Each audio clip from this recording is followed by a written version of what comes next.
Netcasts you love. From people you trust. This is Twit. Bandwidth for Ham Nation is provided by CashFly at CACHEFLY.com. This episode is brought to you by Icom. For more information, please visit icomamerica.com/hamnation.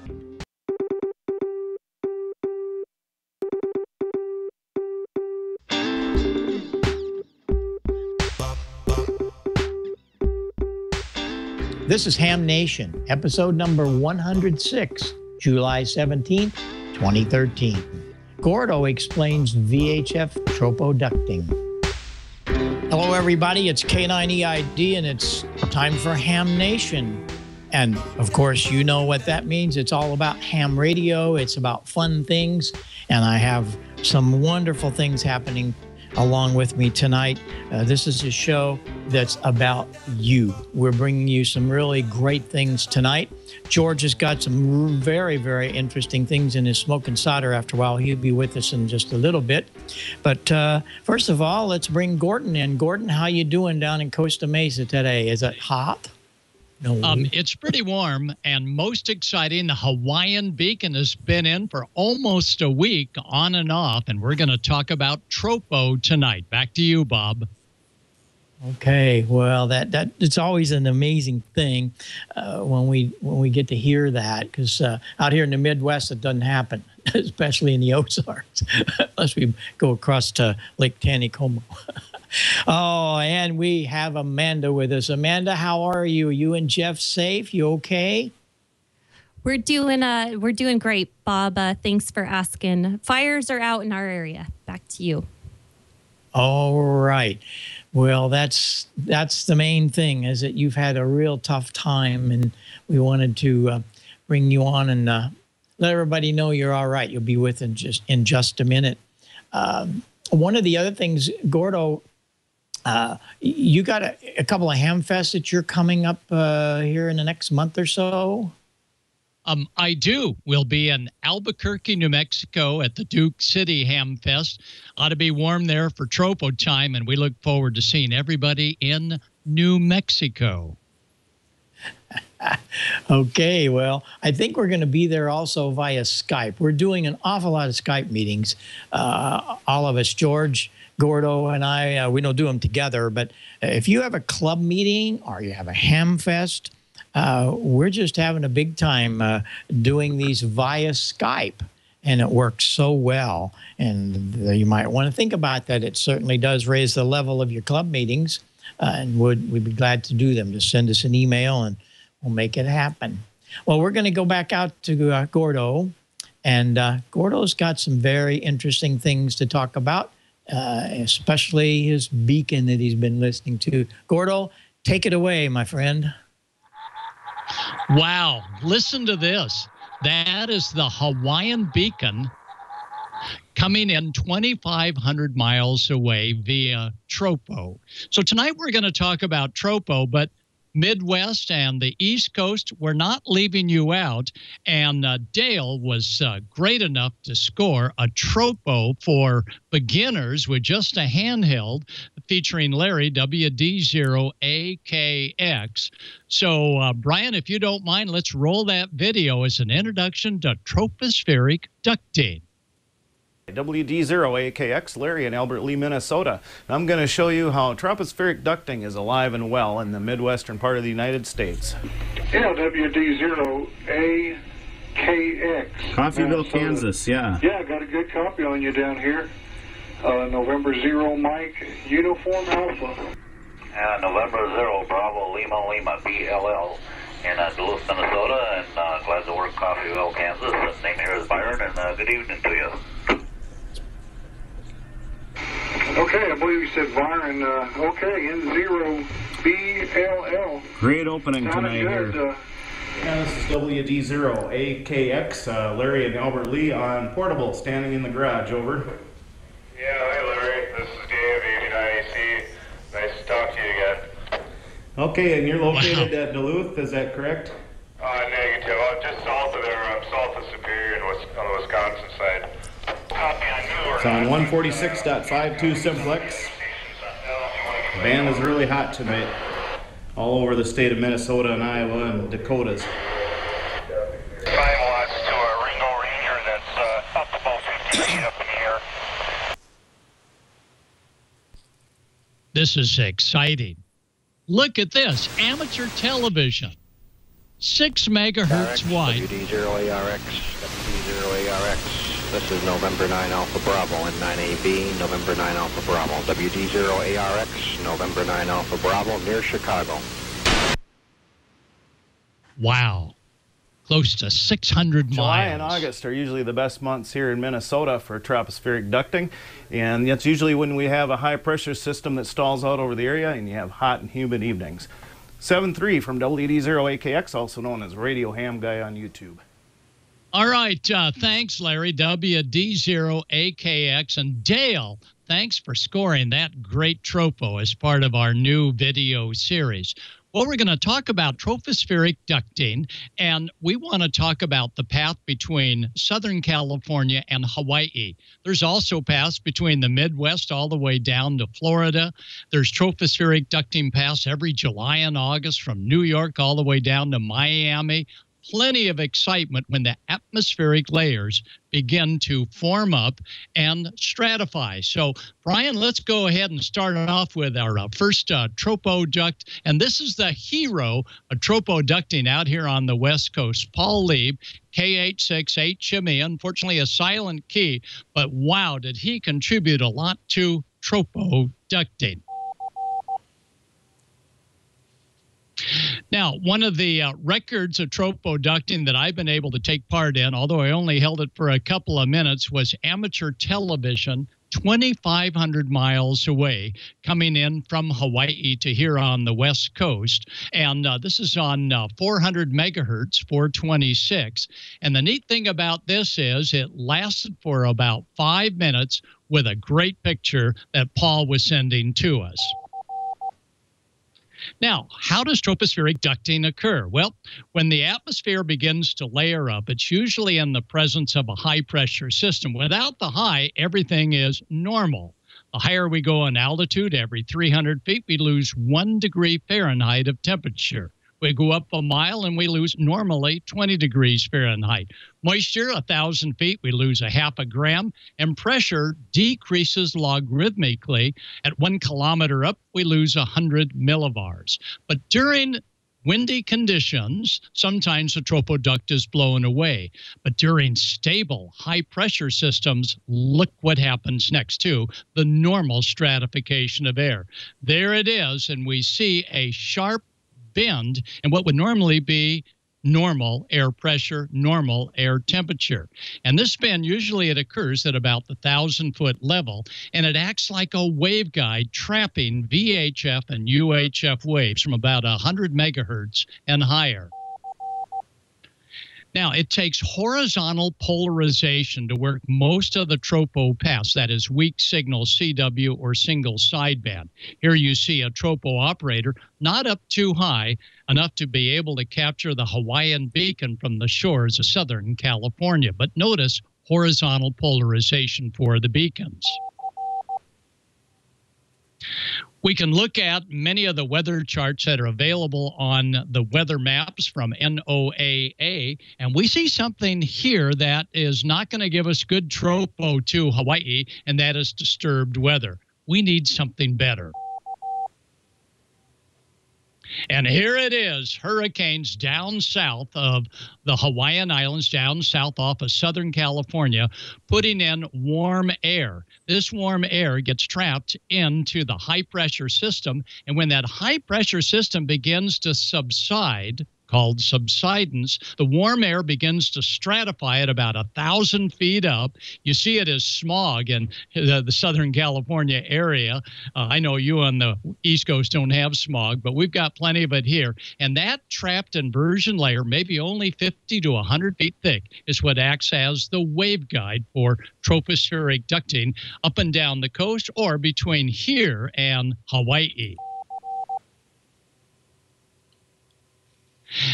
There's a great weather report called www.dxinfocenter, and that's TRE for center.com, the Hepburn report. And when we see orange and we see reds between 2 points, you can be assured that on VHF and UHF, a tropospheric path will definitely form up. And when we see this over the central United States, tune into your local weather channels, because on 162 megahertz, many times you'll be picking up weather stations hundreds, if not 1,000 miles away, maybe even today. Here's another picture of water vapor. And when we see that water vapor undisturbed, that's a mouthful, undisturbed water vapor between Southern Cal and Hawaii that you see off to the left, then we can pretty well be assured that a tropospheric ducting path will occur, and that path will remain in place for as long as the weather conditions stay stable in the presence of a high-pressure system. Now, we have operators all over the country that take part in tropospheric ducting, and we have some operators that in their mobile setup will go down to the beach. And this is Don Daly, AA6 Golf Echo. And in his mobile installation, he works Hawaii both on high frequency as well as other bands. And you got to check out what he's got in his pick-em-up truck. First of all, for the radios, he's got the big Icom 781 commercial radio, but wait a minute, that's a 110 AC radio. So he's got a battery elimination system taking 12 volts DC to 110 AC. And this inverter with the fans to keep it cool is how he gets his power to his radio station all in the vehicle. Now remember, he's mostly on HF, working Hawaii and all over the country. He set many worldwide records on for his own self on working folks, and he goes down to the ocean where the ocean provides a great ground plane. And again, there's the inside of his cabin there, looking at that 110 AC power inverter for the Icom 781 AC radio.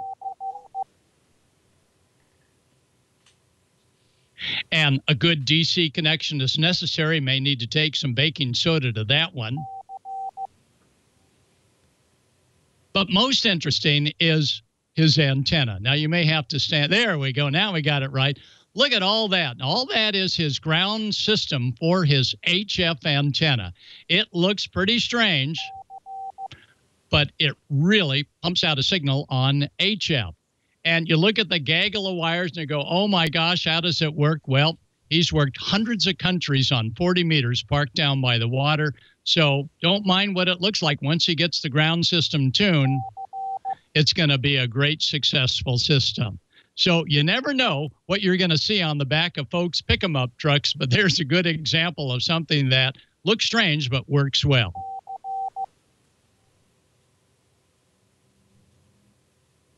All right. Well, back to Tropo. We hope everybody gets an opportunity the next week to work Tropo, because week after next, we're going to talk about life on 10,000 megahertz. And when you do a Tropo contact, be sure and send a QSL card. And by the way, you can learn more about Tropo at CQ VHF magazine. And when you do your QSL card, maybe you're running low on them. Amanda, any idea where we could maybe find some QSL cards for our Ham Nation viewers? Amanda? Let me think about this. Oh, wait, I know. I do them. I do. I've done them for several other friends and family members, Jeff, of course. And I was going to show you guys some samples of what I can do. And if you guys need some, look at that. Ooh. Whoa! That's nice. I chose to just show Dale's. Dale designed these. He did a great job. And we can go to the back side of it. He did one for each special event station. So Mike, Bill, and Al all got cards, but they personalized them. So I thought that was really great that Dale did that. And I did those for them, and they're going to get those in the next day or so. Real excited about that. And here's just some samples of what I can do. And we're talking prices of, you can go economic. See that now this one's a postcard, so we can do postcards or ones that you can stick in an envelope. We're going prices anywhere from economy, which starts at $10. Your mid-grade about $25 to $35, and your deluxe cards, which we're showing here, start at about $45 to $55. It really just depends. And QSL cards, let's face it, you guys, we all want them to be custom to show our personalities. So that's what's important with them. And let's see, different backings. You guys can do pretty much anything you want. And when we're done showing the samples here, I'll give you the information of where to go. This is Jeff's, and it's neat because it has a QR code on it, and it points directly to his QRZ page. The more personal you can get, the better off you are, I think. It's pretty neat. So anyone can just take their smartphone out and scan those and go directly to the website you want them to go to. And this one was a fun one because it was for the Airplane Museum. I donated those because I felt like it was a special cause and they had a special event station there. And this last picture here, this is really for Bob. This is KD0HON. And I met him at the Rocky Mountain HamCon that we just had here in Colorado in Estes Park a couple weeks ago. Real special guy, great kiddo. And he is a huge fan of Bob Heil, so I had to share that. So if you are interested in getting QSL cards, please contact me. You can see it here at the bottom of the screen, Amanda@peakprintingonline.com. We also have the same samples online at peakprintingonline.com. Make sure you click on the design tab, and there will be the QSL card section. And I really appreciate Bob and Gordo giving me the opportunity to, kind of promote this with you guys. Everybody needs QSL cards, and definitely I'm good at designing them, can help you guys out. So there you guys go. And I'll send it back to Bob. I think he's up now. 73, everybody. Well, this is really great, Gordo. What a wonderful thing to be able to help one of the Ham Nation hosts here. I think that's a great idea. What do you think, Gordo? I think it's a great idea. We keep it in the family. And from what Fred, KH7Y of the California Pacific Amateur Radio Club that maintains the beacon, he says he will QSL those contacts that they're able to make this coming week when the beacon comes in. So it's great. Amanda, the best. Yeah, thanks a lot. That's nice work. And when I found out that your family was in the printing business and things could go together, why, here you are. So let's all join together and send some things out to Amanda and have some really nice QSL cards. And I bet she could put I am a fan of Ham Nation on them too. Just about. Isn't that right? It'll be right there in the corner. Absolutely. All right. Well, greetings to you and Jeff and your family. And we'll be talking to you very, very soon. So keep the old printing presses going and the old ink cartridges filled up. Thanks, Bob. Thanks, Gordo, and everybody else there on Ham Nation tonight. You guys have a good night. Okay. Very good. I get so many emails and phone calls and got on 40 meters today. And oh my goodness, I had such a pile up. I love talking to all you guys and gals. So it's a lot of fun and I love all the emails and stuff. But very interesting that I've been getting just a great majority of these wanting to know more about hooking things up. And I know the manufacturers, they really don't get into some of the specialty things. It's for you to just tally on your own. So one of the things I'm going to do tonight, we've touched on it a little bit before, but we'll get a little deeper tonight, and that's how to hook up a mixer to the receiver. A lot of guys don't realize it is so important for you to be able to equalize what you hear. And you would be amazed at some of the great things that you can pull out of noise if you can roll off some lows, punch in some mids. It's very important. And I'll do some real live demos of those for you as we get along here next week or two. But Tonight, I'm going to do a real quick little synopsis on how to do this. First of all, you're going to need a mixer. And this could be any kind of mixer, Behringer, Lisa's. There's just a whole raft of them. I use a Yamaha occasionally on different things. But here's a picture of a little small 4-channel. You just see the corner of it because we're not going to talk about the input right now. We're going to talk about the output. The output of this is very simple. It's a phone jack out. And most of them will have 2 channels, left and right. We're only going to play with the left out. And you need a cable like this right here. This is going to plug into the mixer. The other end of it is going to be this guy. And what we're going to do with it, we're going to plug it into what you saw, that wonderful, wonderful JBL 2P. It's called a Control 2P for power. Why is it a 2P? Because it has a pair of 35-watt amplifiers. That is where all of the manufacturers have failed us. And all you got to do is plug that cable into the back. The other end of it is going to plug into the mixer, as you saw. And you now will have 35 watts of power through each one of these. These things come as a pair, $150. I don't know how they do it. But the next slide will show us how we get an input to it. That's the back of an Icom. The next slide will show you how that plugs with this very simple connector. It's a DIN plug, and they all come with your radio. I know. It came in a little bag, and you threw it aside, and you didn't pay attention. Go find it. And find the audio and the ground.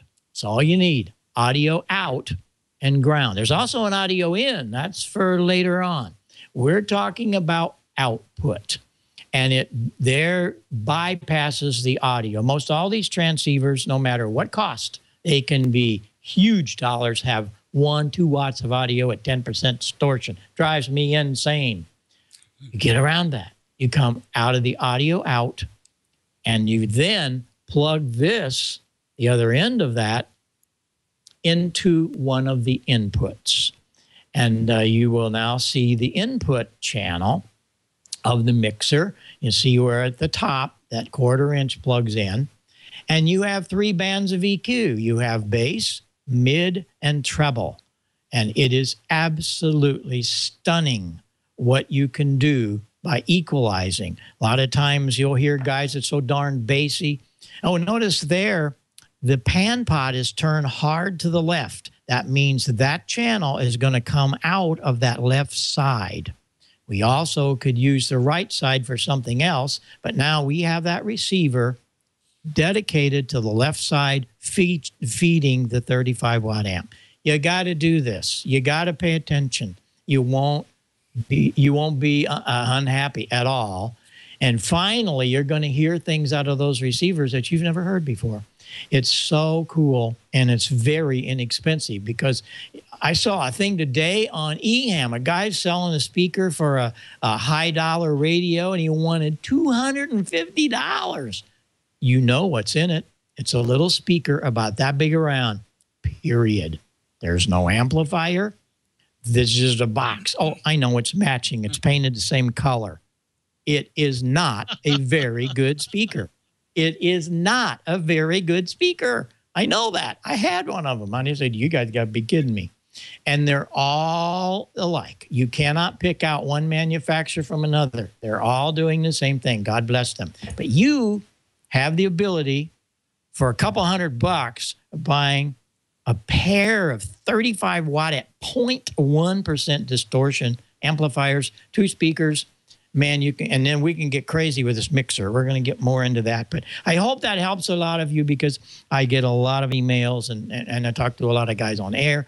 Let's see if you can't help your receiving. And that will be the beginning. So there you go. Well, we're going to kick this out to Wichita.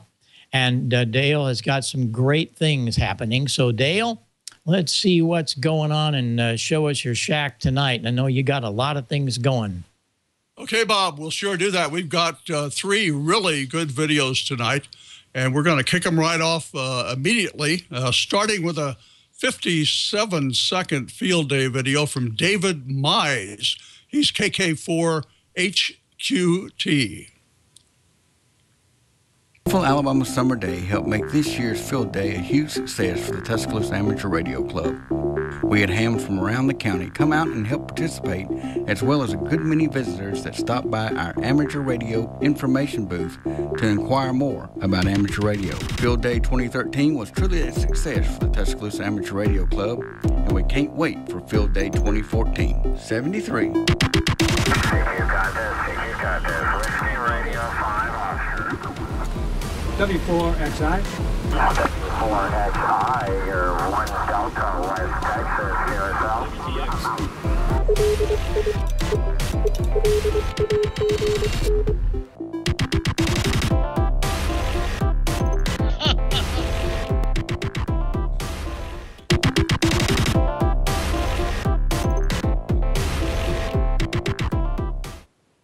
That's a great video. Thanks, David.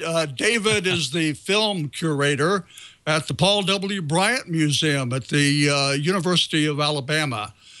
He added the narration there for the benefit of our audio podcast listeners. Next up, we've got a Show Me Your Shack, and this one features Chris Straighton. He's in for TNA. My name's Chris. My call is N4TNA, and this is a quick tour of my ham shack. I have a small computer desk with a 46-inch TV on top. I have that hooked into my desktop, which is running HRD. I use that for rig control, digital modes, and logging software. And it also makes a really good TV to watch when I'm not on the air. My radio is a Yaesu FT857D, and I have the control head mounted to a Panavice mount mounted to the side of the desk to make it easy to reach the controls without having to reach across the desk. Underneath the control head, there's a small push button that I use to tune the auto tuner. Underneath the top shelf of the desk on the right-hand side, I have the radio body along with the power supply, MFJ 4125. Next to that is the LDG YT100 auto tuner. On top of there is the FT Meter Blue by LDG and the Signal Link USB for digital modes. The mic I'm running is a Heil HM12 on a little cheap floor boom stand. I plan to get a PL2T later on in the future. For push-to-talk, I'm using the Heil FS3 foot switch. My mixer is a Behringer Xenix Q802 USB mixer, which allows me to connect my Heil HM12 microphone to the 857D, as well as use it on the computer with programs such as Echolink, Skype, and Uvu. Also, it allows me to add compression and EQ to the mic, as well as EQ the output of the audio from the 857D to get rid of some of the noise. My HF antenna is an Eagle One 32-foot vertical, and I'm using the chain link fence as the ground plane. Since my yard is only 6 foot wide, I don't have the room for lots of ground radials. For VHF and UHF, I'm using a Diamond X30. Well, thanks for watching, everyone. Hope to hear you on the air someday. 7-3. This is N4TNA, signing clear. Hey, great, Chris. Yeah, thank you very much. Chris told me he used many of the techniques we've been talking about the past couple of weeks, and he's got one of his own that he'd like to pass along to you. He suggests that you do your voiceovers in segments. That way you don't need to make it through a complete take without making any mistakes, which, as you know, can be quite a challenge sometimes. Great tip, Chris, and great stress reliever. Well, last but not least here, we've got an outstanding international video, and it features a Swedish hamfest. It comes from Arnie, K5ARN. Hi, I am Arnie, Kilo 5 Alpha Romeo November. On my visit to Sweden in June, I shot this video about a small hamfest in southern Sweden called Bockeboda-träffen. The hamfest is very similar to the ones in the US. The flea market, antennas for sale, Tables with boat anchors. Maybe not the brands we are used to, but still boat anchors. A lot of stuff. As in the US, a lot of gray hair.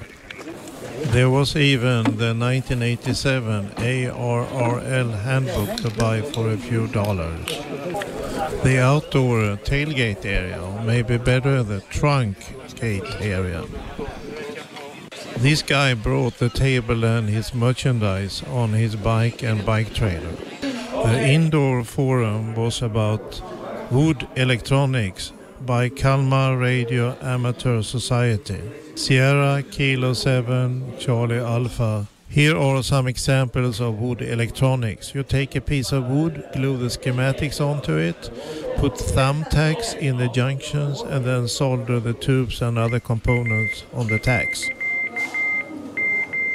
The indoor vendor area with hundreds of connectors and ports, and not surprisingly the PL259 looks exactly the same, but price includes a steep 25% sales tax.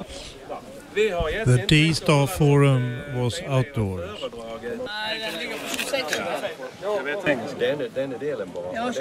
There's some Southern Local Radio Norway calling, speaking of D-Star, listening. And then the Swedish key, handmade for only $110. The hamfest is almost over. 7-3 from Arnie, Kilo 5, Alpha, Romeo, November. Thank you very much, Arnie. Would you believe that is the very first video that Arnie's ever edited? And in fact, it's the very first video he's ever narrated also. Fantastic job there. I think it's really great to see the international aspect of our hobby.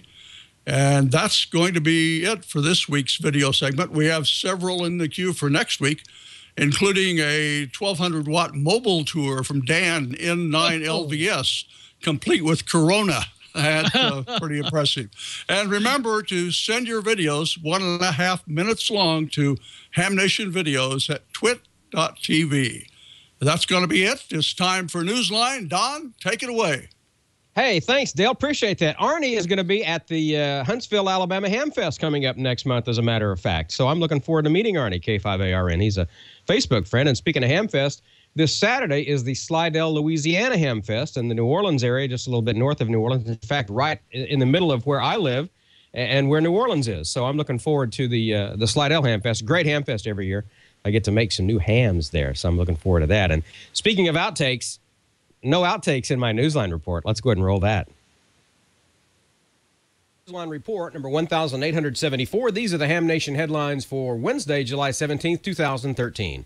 The ARRL is calling on the FCC to deny a petition for rulemaking in RM 11699.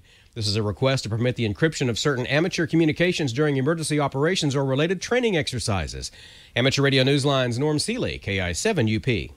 Earlier this year, the FCC accepted for filing a petition for rulemaking from Don Rolfe, AB1PH, designated as RM 11699. In it, Rolfe suggested that an additional exception to Part 97.113 be made to permit encrypted communications when hams are participating in emergency services operations or related training exercises, which may involve information covered by medical privacy requirements or other sensitive data. This could include logistical information concerning medical supplies, personnel movement, or any other data designated by federal authorities managing relief or training efforts. The ARRL says, in its view, there is no factual or legal basis for the assumption that encryption of transmissions is necessary in order to continue and enhance the utility of amateur radio emergency or disaster relief communications. So far, close to 300 comments have been filed on RM 11699, with most of those in opposition to it. Good news for ham radio in Canada. Proposed changes to frequency allocations will provide more spectrum. Jeff Clark, K8JAC.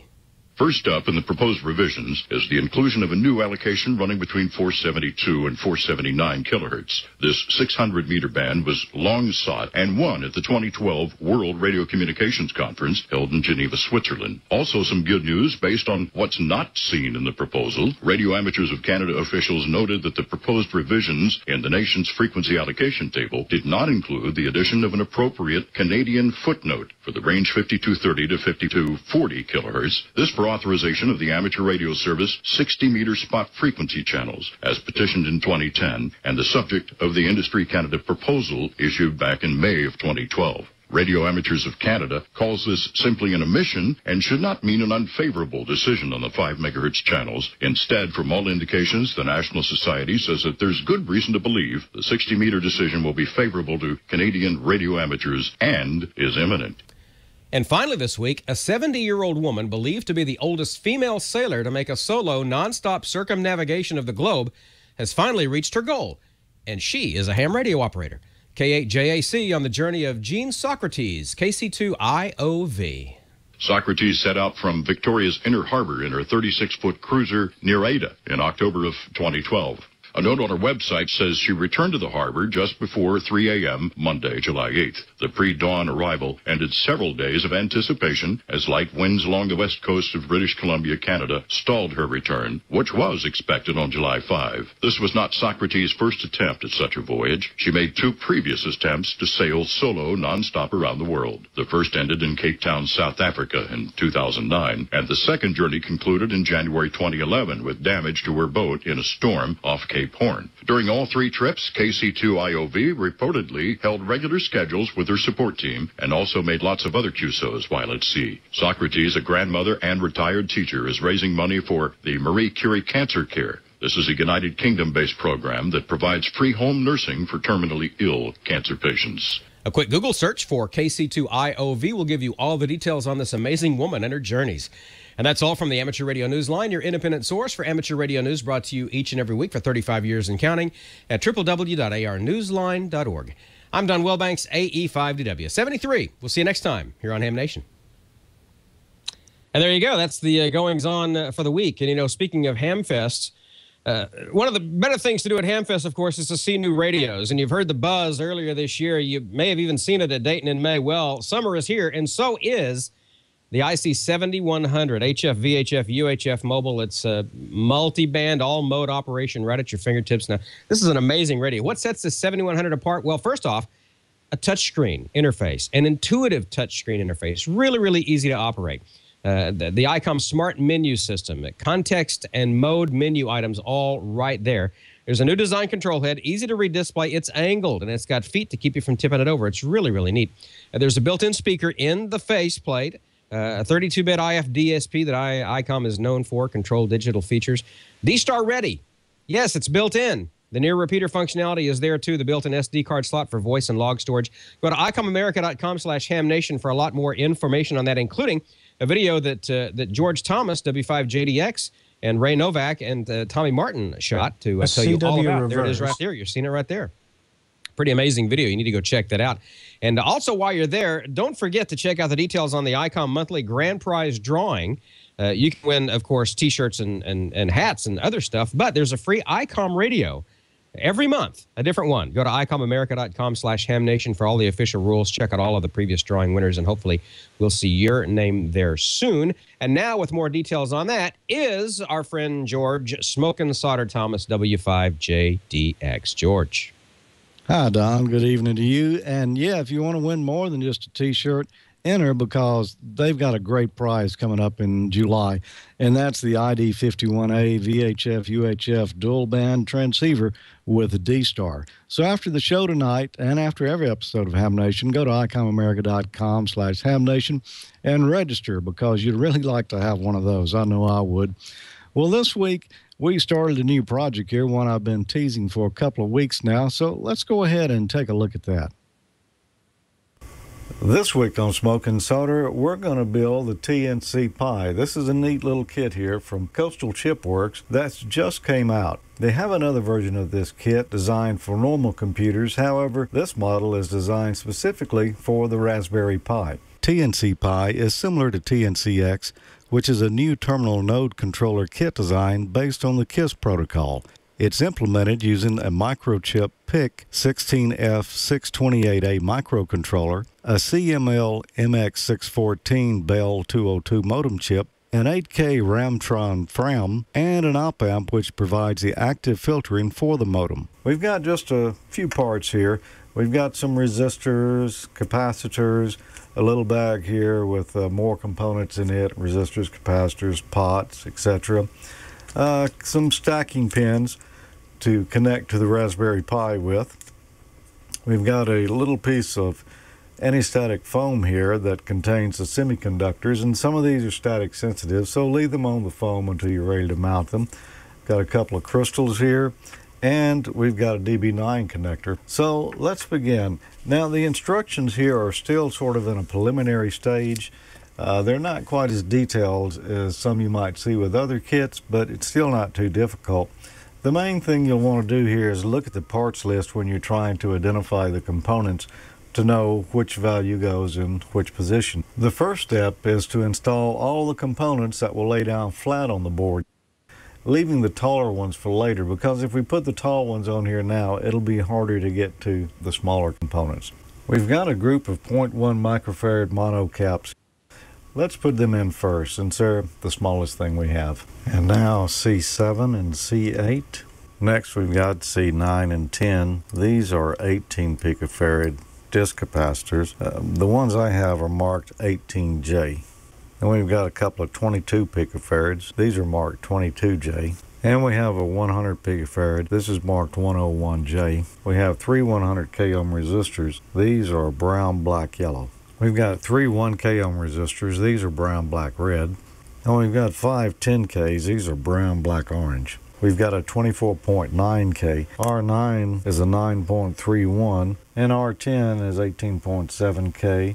That's brown, gray, purple, red, brown. Now let's install the two trimmer resistors, R6 and R7, and then we'll install the crystals. First we'll install the 3.57. That is X1, and X2 is a 20 megahertz crystal. And then D4, the red LED. The red LED is push to talk. You'll notice there is a flat side on it here. Match that up with the flat side on the board. And the yellow LED is the DCD indicator. It's polarized too. There's a flat side on it. Match that with the flat side on the board. And then Q1 is a PN2222 transistor. Be careful, it looks exactly like the regulator chip, but there is identifying marks on it. The transistor is polarized and there's a flat side on it. Match that up with the flat side here on the board. And then the regulator chip, U1, goes right here. We'll need to bend back one lead on it. Next we'll install the 16-pin IC socket, and that is U2. And the 18-pin IC socket, that is U3. There's a little notch here in the end of the socket. Be sure to line that up with the notch on the board. And an 8-pin IC socket is U4. Same thing, all these IC sockets are polarized. And another 8-pin for U5. Next we'll install the 1x2 jumper. That is JP7. And that's going to be a little tricky to do, to hold the jumper in and hold the solder and not burn my finger. And now we'll install the 2x13 extra long header here. This is the one that actually plugs into the Raspberry Pi. Now this part's going to be a little tricky because we've got to get the right height there of that connector. It doesn't go all the way down on the board. The best way to do that is to take our Raspberry Pi, put the header onto it, then sit the board on top. And we've got to lift it up enough so that the board is not going to touch the connector right here. And to do that, I'm going to put a little something in there to space that out. I'll stack up a few business cards here and just slide that in between. So we'll need to jack up this other end just a little bit. And we want to be careful that we don't get solder up here on these pins, because these will be used if you want to plug a second TNC module on the Raspberry Pi. Now we'll install the 2x2 jumpers. This is JP3 and JP4. They're both right there together. C1 here is a 10 microfarad electrolytic. If we look at it, one side is marked with negative, and the positive end, as we've come to discover, is usually the longer of the two legs. So we'll put the positive to positive here.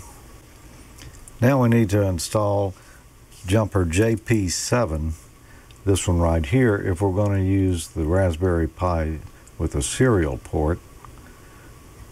I haven't decided that at this point. And we should also install JP3 and JP4, and the direction they go is parallel with our long header connector back here. We'll put the board back on the Raspberry Pi and power it up and do some voltage measurements on here.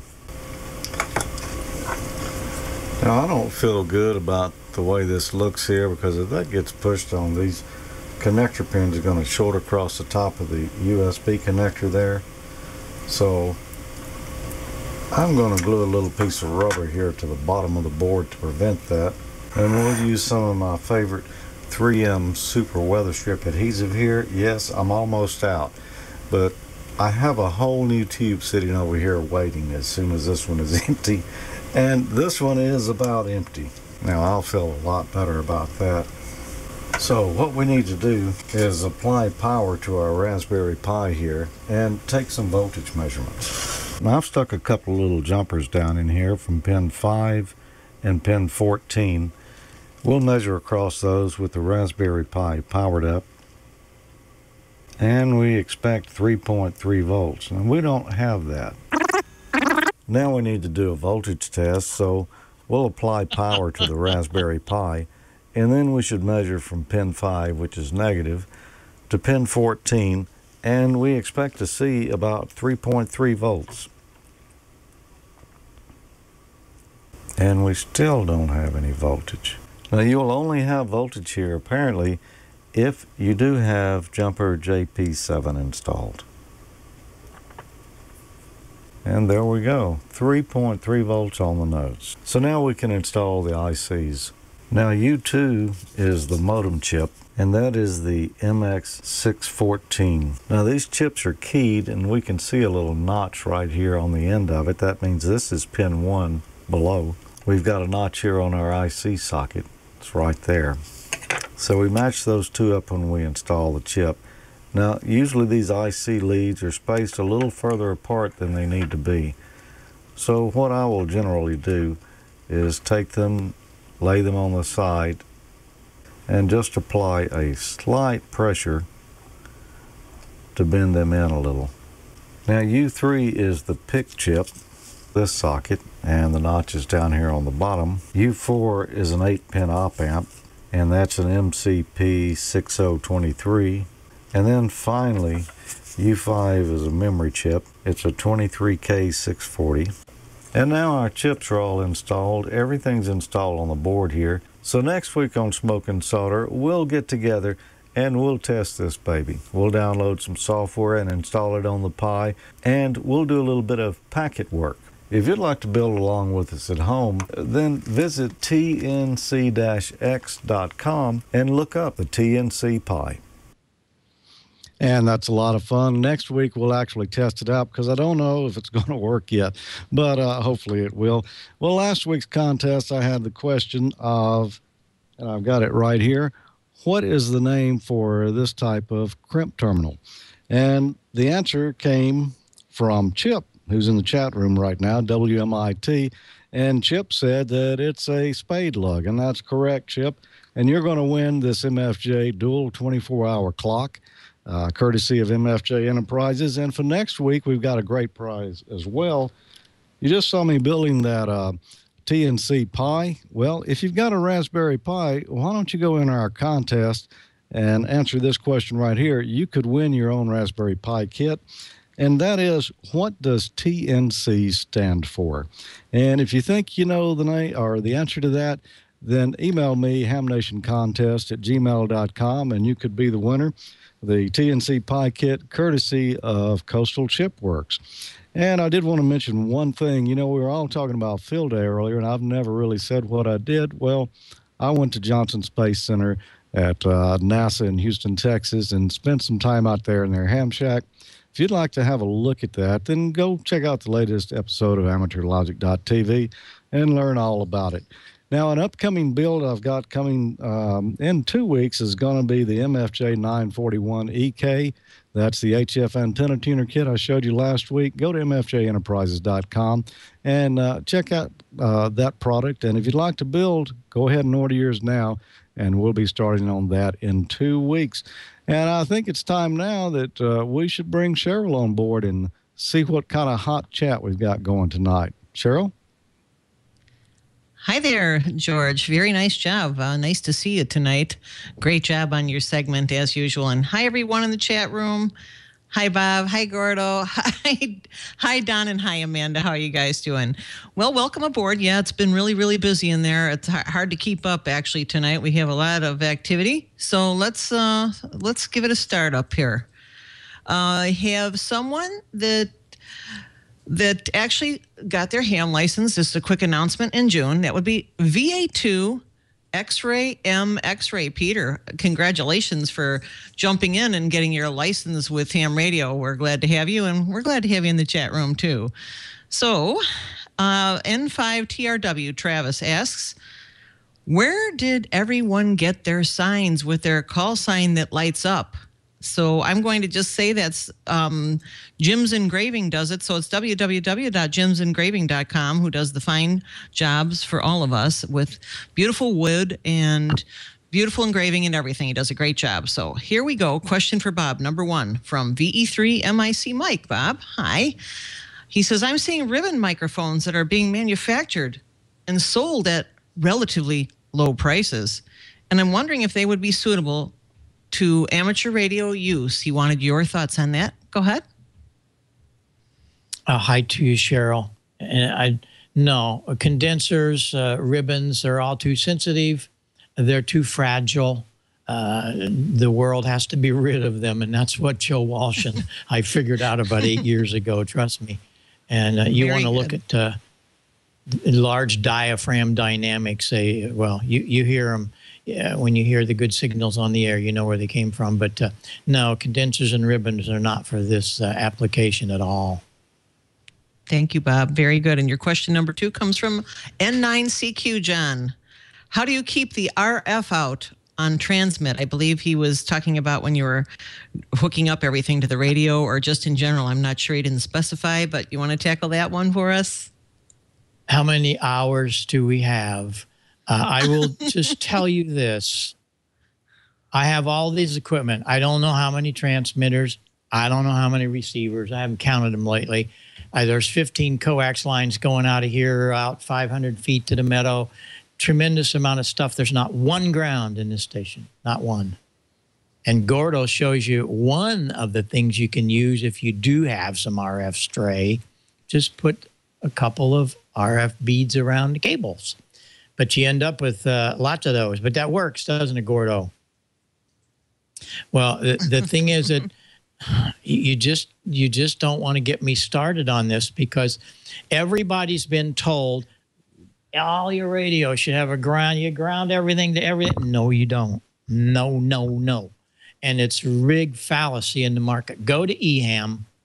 Go to EHAM, look up WB2WIK on the articles. He has written the best I've ever read about grounding. Steve has been on here before. I think we need to get him back. Go in and look, view more articles. There you go. Thanks, Brian. And look for WB2WIK.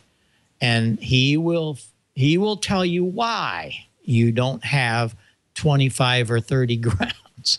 There's where the ground loops come into. So I know it's not the answer you're looking for, but we need to get him back on here and tackle that a little bit, because it is a huge problem today for many that ground and ground and ground and ground, and they really shouldn't have any. They need one ground, the fuse box, and the tower. That's it. But we'll get into that later. And after you read Steve's treatise on that, you'll understand what we're talking about. Agreed, Bob. Thank you for that. That's how we fixed ours, by the way. So, voice of Bob, he's got it all going on. Trust me, he does a fine job there. Thanks, Bob. Now, we're going to move out to Gordo. We have a couple questions for you.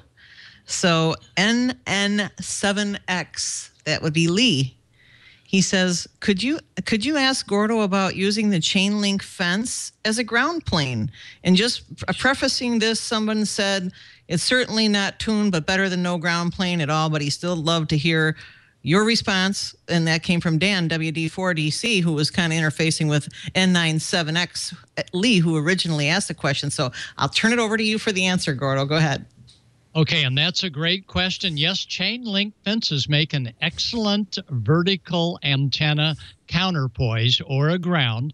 You may have to use a small inductor from center to ground to bring the feed point impedance up to about 50 ohms. Many times the chain link fence going straight out will look more like 70 ohms. And to give it a 50 ohm match, a few bits of inductance will many times help, or a small antenna tuner. But the mass of the chain link fence is wonderful and brings down that angle of radiation off of a vertical to help work great DX. So chain link fences are in.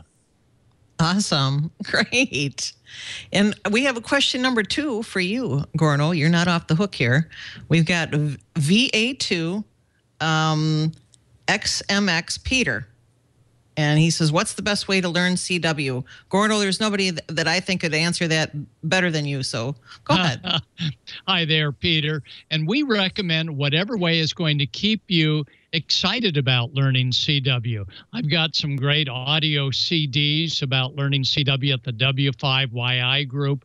But, you know, whatever way that you begin to acquire more and more letters, we always recommend the Farnsworth method, where you're hearing the sound at 13 to 15 words per minute, and you build with easy letters like E, T, M, A, N, and I, and S, and O, and then, wow, you're forming words already. But do it by ear, not by sight. Try and listen to the code and make sure beside your CW practice CDs, you've got an HF radio so you can dial it in and pull in some CW that where you've never heard what's coming down the line, and that's another great way to learn the code. Oh, great, great. And then one last quick one. I'd like you to jump in on this one, if you could be so kind, Gordo. It would be from KB9FQJ, Steve. He says, who has a good website for HF propagation reports? Can you recommend one? Well, you know, there's so many good websites. Let me go over to Bob. And Bob, you probably have even more knowledge than I do, but there's so many great websites for HF propagation. Bob, what do you think? Or maybe George has got the answer. Go ahead, Bob. Well, usually what I do is I just go in and put it into Google. Google has a lot of good things. You can bring it up. The other thing you might do is put it into YouTube. It's amazing what you can find on YouTube and Google, because everything that you might want to know is specific, and you'll find somebody. What do you think, George? Don't you think Google's the best place? You know, Bob, that's exactly what I was going to answer. Yes, that's where I always do it. I don't have anyone bookmarked. I just go to Google and type in HF propagation, and I got more information than I can read. Perfect. And Gordo here. And of course, I always recommend one of your best propagation sources is to turn that rig on, spin the dial, or look at the pan adapter and see the activity, because sometimes there's activity when the propagation report says it's going to be a fair day. Sometimes for you, the activity's hot. So nothing beats turning on that HF radio and just doing a scan of the band and listen and look if it's got a pan adapter at all of the excitement that's out there. And there's some great websites that Brian brought up as well. Oh, thank you very much for that. I thought, too, there is some websites that you can just go on and listen to radios other places in the world to see what the propagation is live on the radio from another point on the map, like a remote type pickup. We do the remote out of here and off of the Icom 7800. We've got that all hooked up, so that's kind of fun, too. There is a question for you, George. I didn't want to leave you out of the loop here, so here comes one from Skeeter. N5ASH. We know who that is. A question for George, he says. He mentioned Sony's Vegas Movie Studio as an inexpensive video editing program. Will it import video files from iPhone or iPad, George? Go ahead. I believe it will, Cheryl. I've used that program before. I currently use Sony Vegas Pro, but Movie Studio is good software as well. And if you can export out MP4 files or M4V files from it, then that's all you need. Should work just fine. Oh, perfect. Well, there you go, Skeeter. Answer complete from our George. And last but not least, I can tell you that I know the 75 meter net is on 3.847 megahertz tonight. I'll be there for the after show QSO. But we had one from N1IRF. He says, do you know what the net control frequencies for this evening are? We really want to zero in on those for our viewers and listeners to know where to go to chat with us. So, George, do you happen to have those frequencies for the other nets tonight? Well, I see 20 meters just rolled across the screen here at 14.271. I'm not sure about 40, but it's usually 7.272. And Echo Link is on star dewdrop in star node number 355800, and D star is on reflector 14 module C. Perfect. That's great. Well, there you guys have it. That's pretty much what I've got for you tonight. And it was such a great time being here with you all. And thanks for joining us on Ham Nation. We love having you all. And guys, you did a great job. And Amanda, nice job too. Have a great evening. 73 from Northeastern Illinois. And I'll talk to you on the band. Take care. K9BIK, clear. Good stuff. Good stuff. Everybody learns a lot from what the chat room brings us, and we appreciate you checking it out and keeping us all on toe. Gordo, are you hearing anything on 40 meters out there? Yep, I'm tuned in to 7272, and we'll go up if that channel is busy. But right now, 7272, and August 9, 10, and 11 for the Albuquerque Hamfest, the Duke City, where I'll be at, and you'll be at as well, August 9, 10, and 11. Back to you, Bob. Getting all my stuff packed up. We're going down to the Oklahoma Fest in a week. I leave a week from Thursday, and I understand Ray's going to be there, Ray Novak, and a whole bunch of guys. Tim Duffy, we've had Tim on before with the big contest station. He kind of puts that together, but it's called the Ham Holiday, and I'm very excited about that. I'm honored to be asked to come down and do a workshop. I love doing these workshops because I love teaching this stuff, and I learned it from, just like you, from ham radio. And George, you doing any Hamfest in your part of the country? I sure am. I will be at the Huntsville Hamfest next month. I can't remember the date right off, but Tommy and I are going to drive over for that. Can't miss it because it's a great Hamfest. And a correction on our 40 meter net, that is on 7278 tonight. Yeah, Huntsville's the 16th and 17th, I think. I really hoped I could be there, but it doesn't look like I'm going to make it, because that's a great place. Oh, man, wonderful facility and good people. So we might squeeze something in here if we can get off of a couple of other shows. But anyway, we'll see how it all goes. Gordo, you got any idea what's going on next week in your world here? Oh, yeah, and we're on 7278. We've got it dialed in here. So 7278 kilohertz on 40 meters. Next week, we go all the way to 10,000 megahertz and show and tell what it's like to get on X-Band. Back to you, Bob. Okay. And George, you told us about your stuff for next week. That's going to be good. The tuner kit's going to be great too, because everybody looks to build some of that, and MFJ's made it pretty simple, haven't they? They sure have. It's got everything you need there, and you get a meter with it as well and some antenna switching. So great kit. If you need a tuner, certainly check this one out. We'll be getting started on it in 2 weeks. And by the way, Bob, I dropped in on a net today, the broadcaster's net on 14.255, and had a great time with those guys. I know you've been there before as well. Yeah. So great show. Looking forward to next week when we'll be testing out this TNC Pi. Okay, I'm going to head to 3847 because there's a character by the name of JD. You know who I'm talking about, George? Oh, yes. I know JD. You know, do you know, Hi, JD. You know what he's got on the air, what he bought yesterday? No, I haven't heard. He bought a 7100. I don't, Ray, how'd he get this? Well, actually, I know how he got it. He got it from Associated in Kansas City, but JD's a great friend, and he has every radio that God has made. Well, I know you're right.